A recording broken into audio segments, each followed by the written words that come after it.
The bulldozers roared like hungry beasts at the edge of Elijah Hawthorne's property, their metal jaws gleaming under the relentless summer sun, ready to devour the last untouched acres in Willow Creek. Elijah, 87 years old with hands gnarled like the roots of his ancient oak trees, stood defiant on his porch, shotgun resting casually against his hip, as the sleek-suited investors approached with briefcases bulging like overfed ticks. "This land ain't for sale," he growled, his voice a thunderclap that silenced the engines for a heartbeat, leaving the men speechless before they even began their pitch. The lead investor, Marcus Hale, a sharp-jawed man in his 40s with eyes like polished steel, stepped forward, unfazed at first. He represented Apex Developments, a conglomerate poised to transform this sleepy rural town into a sprawling luxury resort complete with golf courses, high-rise condos, and artificial lakes.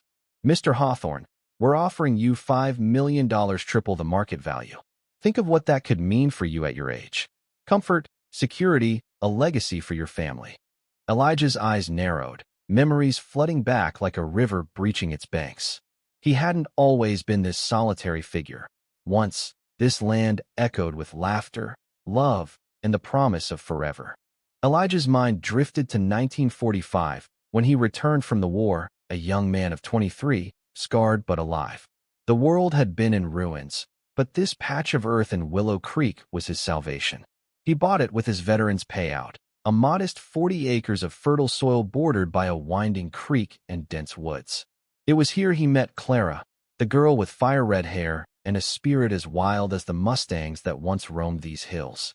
She worked at the local diner, serving coffee to weary travelers, and one rainy afternoon, Elijah stumbled in, drenched and defeated. "Looks like you could use more than coffee," she said, her smile cutting through his gloom like sunlight. They married that fall, under the very oak tree that now shaded his porch. Building their life together was no fairy tale. The soil was stubborn, winters brutal, and droughts merciless. But Clara's touch turned it into a home. They planted corn in the fields, raised chickens and a few cows, and in time, welcomed their son, Samuel. Little Sam, with his mother's red curls and his father's stubborn streak, chased fireflies in the meadows and learned to fish in the creek. Those were the golden years, when the land wasn't just dirt, it was their heartbeat, pulsing with shared dreams. Elijah taught Sam to respect the earth, to see it as a living thing that gave back what you put in. "This ground holds our stories," he'd say, kneeling in the soil. "Treat it right, and it'll hold you forever." But life, cruel and unpredictable, began to erode that foundation. Clara fell ill in the winter of 1972, a cancer that started small but spread like wildfire through dry grass. Elijah watched her fade, her vibrant spirit dimming day by day. She spent her final months in a bed by the window, overlooking the fields where they danced under the stars. "Promise me you'll keep it, Eli," she whispered one night, her hand cold in his. "This land is us, don't let it go." He promised, tears carving rivers down his weathered cheeks. She passed quietly at dawn, the sun rising over the horizon as if to carry her away. Burying her under the oak tree felt right. It was where their love began, and now where it rested eternally. Samuel, then a strapping young man of 25, tried to fill the void. He took over much of the farm work, his laughter a balm for Elijah's grief.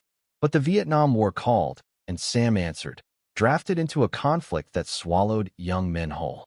Letters came sporadically, filled with bravado masking fear. Then, the telegram arrived like a dagger to the heart. Samuel Hawthorne, killed in action, body unrecoverable. Elijah's world shattered again. He scattered what mementos he had, Sam's dog tags, a faded photo into the soil near Clara's grave, as if planting seeds of memory. The land became his only companion, a silent witness to his solitude. Decades blurred into one another. Neighbors sold out one by one, lured by the siren song of progress. Factories sprouted like weeds, highways sliced through fields, and Willow Creek morphed into a suburb on steroids. Elijah's 40 acres stood as a defiant island, overgrown but unyielding. He lived simply, tending a small garden, repairing fences that time and weather assaulted. Rumors swirled in town.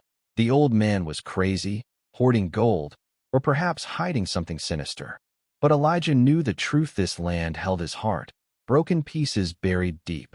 Back in the present, Marcus Hale pressed on, his team fanning out with blueprints and glossy brochures. Mr. Hawthorne, this development will bring jobs, prosperity. Your refusal is holding back the future.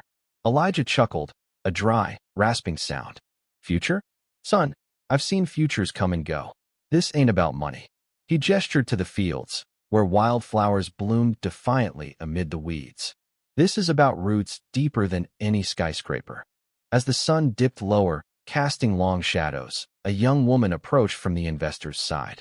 She was in her 30s, with sharp features and a tablet in hand, but something about her hesitated. I'm Lena, she introduced herself softly, away from the others. I handle community relations. Maybe we can talk privately. Elijah eyed her suspiciously but nodded, leading her to the porch. Inside the modest farmhouse, relics of the past adorned the walls, faded photos, Clara's quilt, Sam's purple heart in a glass case. Lena sat awkwardly, her corporate poise cracking. I grew up hearing stories about places like this. My grandfather was a farmer too. Elijah poured coffee, black and strong. Stories ain't the same as living it. As they talked, Lena shared her own losses: a father gone too soon, a mother who sold their family farm and regretted it. It was a small twist, this unexpected connection, humanizing the enemy. For a moment, Elijah saw not an adversary, but a kindred spirit trapped in the machine of progress. Why fight so hard? She asked gently. What's really here? Elijah paused, the weight of years pressing down. He led her outside, to the oak tree.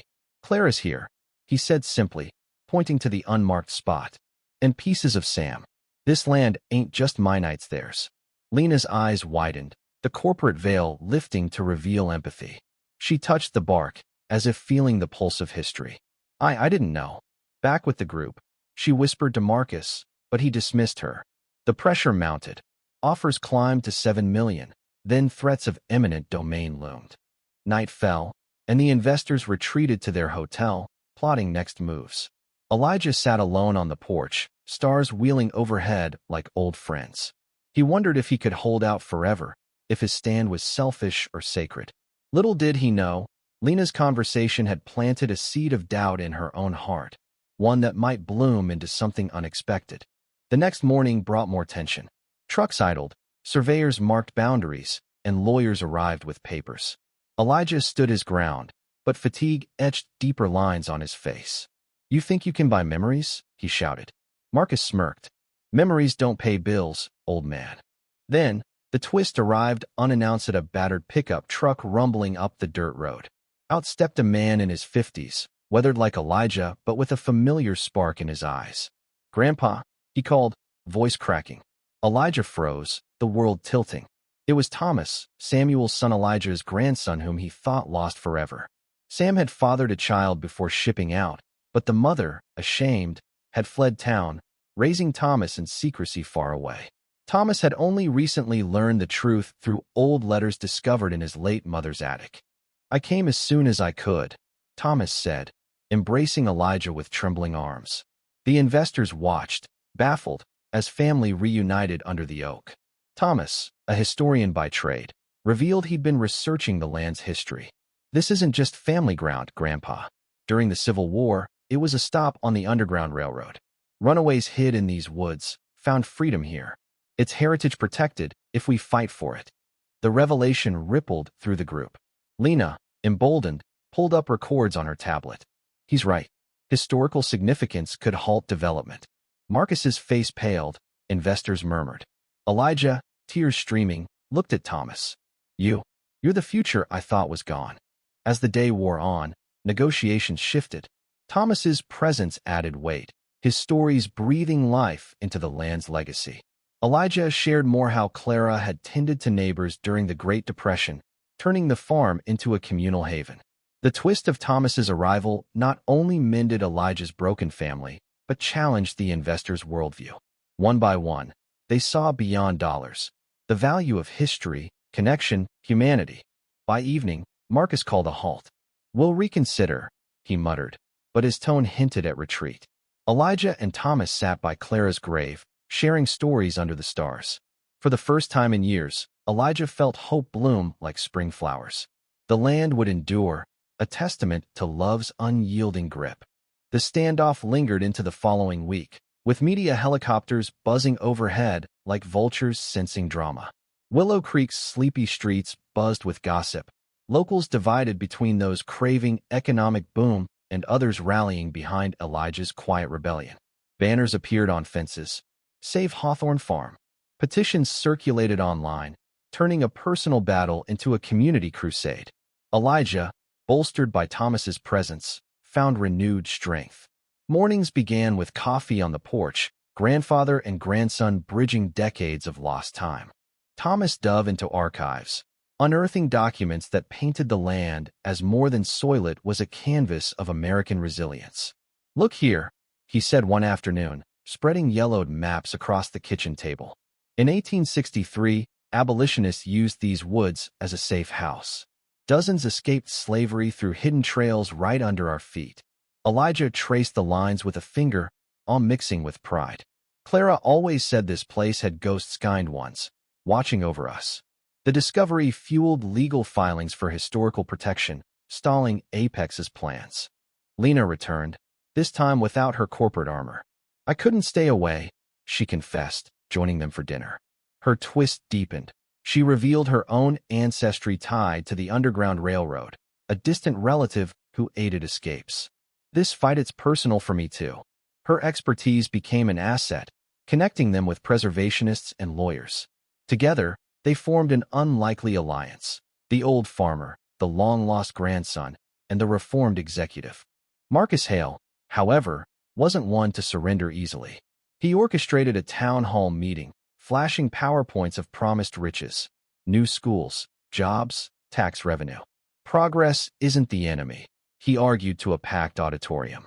"Stagnation is." Murmurs of agreement rose from those burdened by poverty. Elijah attended, Thomas at his side, heart pounding like war drums. When his turn came, he rose slowly. "I've lost everything to progress: a wife to illness we couldn't afford to fight, a son to a war for someone else's gain. This land is all that's left of them, of us. Tear it up, and you tear out hearts." The room fell silent. Then applause erupted from unexpected corners. A widow stood. "My husband farmed next door's old out and died regretting it." A young teacher added, "We need history lessons, not more malls." The tide turned subtly, empathy trumping greed. Back at the farm, tensions escalated when vandals struck one-night fences cut, graffiti scrawled, "Sell or else." Elijah patrolled with his shotgun, fear gnawing at his resolve. Thomas confronted him. "Grandpa, maybe it's time to compromise." But Elijah shook his head. "Compromise killed your father, sent him to a jungle for nothing. We stand." The emotional core deepened as Elijah shared buried pains. Late one evening, by firelight, he confessed to Thomas, "I blamed myself for Sam. If I'd been stronger, maybe he'd have stayed." Thomas hugged him. "You gave him roots, Grandpa. That's strength." Their bond mended wounds, highlighting family as the true inheritance. Lena uncovered corporate dirt. Apex had a history of displacing communities, polluting lands. She leaked it anonymously, sparking investigations. Marcus's calls grew desperate, offers laced with veiled threats. But the alliance held, drawing supporters from afar: historians, environmentalists, even celebrities tweeting solidarity. A pivotal twist emerged when an elderly neighbor, Mrs. Edith, hobbled over with a box of letters. "Clara helped my family during the Depression, fed us when we starved. These are from runaways' descendants, thanking the land." Edith, a peripheral figure, became central, her testimony at a hearing swaying officials. This isn't just Elijah's fight, it's ours. As weeks blurred, Elijah's health faltered, a cough that wouldn't quit, echoes of Clara's illness. Thomas urged a doctor visit, but Elijah refused. "If I go, it's here on my terms." The drama peaked at a final negotiation. Marcus arrived with a reduced offer, but Elijah countered. "Preserve the core acres as a historical site, build around it." Surprisingly, Lena mediated, proposing a hybrid resort with educational center honoring the land's past. Debates raged, emotions raw. Elijah envisioned Clara smiling, Sam nodding approval. In the end, a compromise emerged: not surrender, but evolution. The land's heart remained untouched, a beacon of memory. Yet, as papers loomed, Elijah wandered the fields alone, whispering to the wind, "Did I do right?" The answer came in Thomas's eyes, in Lena's gratitude, in the community's embrace. Value lay not in possession, but preservation of spirit. With the ink drying on the agreement, Elijah felt a strange mix of victory and loss, like harvesting the last crop of a bountiful season. The core 20 acres encompassing the oak, creek, and hidden trails would become the Hawthorne Heritage Park, a living museum funded by Apex but managed by a trust including Thomas and Lena. The remaining land allowed controlled development, with proceeds establishing scholarships in Clara and Sam's names. Marcus grumbled but signed, his empire's image salvaged by the compassionate pivot. As bulldozers redirected, Elijah watched from afar, heart heavy yet light. Life infused the farm anew. Thomas moved in, bringing his wife, Maria, and their 2 children, Elijah's great-grandchildren. Little Clara, named after her great-grandmother, chased butterflies in the meadows, her laughter echoing Sam's. Young Eli fished the creek, asking endless questions about the past. "Tell me about the ghosts, great-grandpa," he'd beg. Elijah obliged, stories weaving history with heart, ensuring legacies endured. Lena transitioned roles, heading the Heritage Center. She organized tours, unearthing artifacts, rusted shackles from escaped slaves, Civil War buttons, even Clara's recipe book. Visitors came, school groups, tourists, descendants tracing roots. One day, a woman in her 70s arrived, tears in eyes. "My great-grandfather hid here. Thank you for keeping it alive." Elijah hugged her, feeling the land's pulse connect souls across time. But shadows lingered. Elijah's cough worsened, doctors diagnosing pneumonia exacerbated by age. Bedridden, he gazed out the window, fields golden in autumn light. Thomas sat vigil, sharing regrets. "I wish I'd found you sooner." Elijah squeezed his hand. "You came when needed most. That's fate." In quieter moments, Elijah reflected on the journey, the hook of defiance, twists of reunion and revelation, the kitsch of human connection triumphing over commerce. He'd refused to sell not for stubbornness, but to honor bonds unbreakable by time or money. The investors, once speechless at his reason, now understood. Land was love incarnate. As winter approached, Elijah gathered family under the oak. "This tree's seen it all, love, loss, rebirth. Promise you'll tend it." They vowed, tears mingling with smiles. That night, Elijah dreamed of Clara and Sam, welcoming him home. He passed peacefully at dawn, sun rising over the horizon. The town mourned, but celebrated too, a life well lived, a legacy secured. The Heritage Park opened months later, a plaque reading, "In memory of Elijah Hawthorne, guardian of roots." Thomas led the first tour, voice thick with emotion. "This land holds stories, listen, and they'll change you." Years on, the resort thrived harmoniously, but the park remained the soul. Lena, now director, mentored young preservers. Thomas's children grew, rooted in heritage. The twist of fate refusal birthing renewal echoed in every visitor's awe. In Willow Creek, progress and past coexisted, a testament to one man's stand. Investors, once adversaries, sent anonymous donations, silenced not by defeat, but by the profound humanity unveiled. Elijah's reason? Love, buried deep, unearthing universal truths. The Heritage Park flourished, becoming a beacon for those seeking solace in history's embrace. Seasons cycled, springs of blooming wildflowers symbolizing hope, summers of bustling tours echoing laughter, autumns of harvest festivals honoring Clara's recipes, winters of quiet reflection under snow-draped oaks. Thomas, now the family's anchor, expanded programs, workshops on sustainable farming, lectures on abolitionist trails, even art classes capturing the land's essence. Maria, a botanist, planted native species, restoring ecosystems Apex once threatened. Lena's role evolved into advocacy, lobbying for similar protections nationwide. "Elijah taught me progress without heart is hollow," she'd say in speeches, evoking applause. Her twist persisted. She and Thomas grew close, not romantically, but as siblings in spirit, co-authoring a book, Roots Unbroken, The Hawthorne Legacy. It became a bestseller, royalties funding community aid. Elijah's great-grandchildren embodied the future. Young Clara, fiery and curious, dreamed of archaeology, digging mock sites in the woods.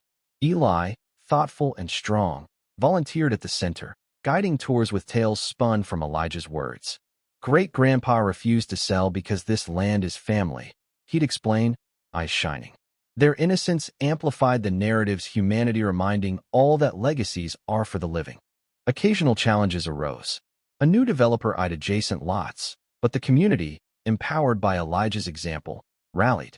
Petitions, protests, preservation echoes of the original fight. Marcus Hale, retired and reflective, visited incognito. Standing by the oak, he whispered apologies to the wind, his worldview forever altered.